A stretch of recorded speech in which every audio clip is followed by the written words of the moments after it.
Ako, si Mrs. Marcelina M. Ramos, taga-Barangay Napu, Santa Cruz, Marinduque, Region 4B, Marinduque, owner of Monte de Ramos Handicraft. Ang negosyo ko po ay handicraft out of buntal fiber raffia.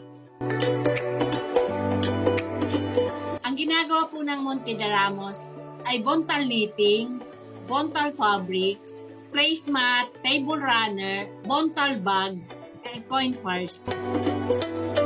Noong 60s, katulong na ako nung kapatid ko sa pamimili ng buntal fiber na ini-export sa China.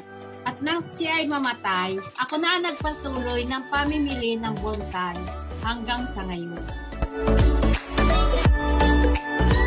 Sa amin pong experience ay pagpanahon po ng taniman at anihan ng palay ay kukunting farmers ang nagpo-produce ng buntal fiber. At saka, ang aming po region ay daanan palagi ng bagyo. Pag dinaanan noon ng bagyo, ang puno ng bole ay napipinsala at 2 years ulit bago makunan ng fiber. Iyan po ang mahirap dito sa region namin.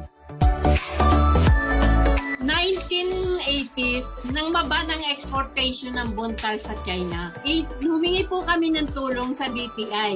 Tinuruan po nila kami ng paghahabi ng buntal na ginagawa na table runner and placemat. Doon po nag-umpisa ang aming paghahabi.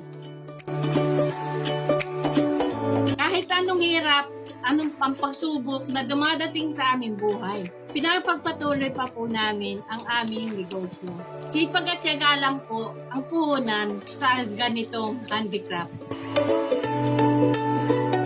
Sa ibig na magtayo ng ganitong negosyo, ang kailangan nyo, alam nyo yung source ng raw materials na iyong gagamitin. Pag-aralan din ninyo kung ano ito i-produce. And then, dapat alam din ninyo po ang market ng ganitong handicraft.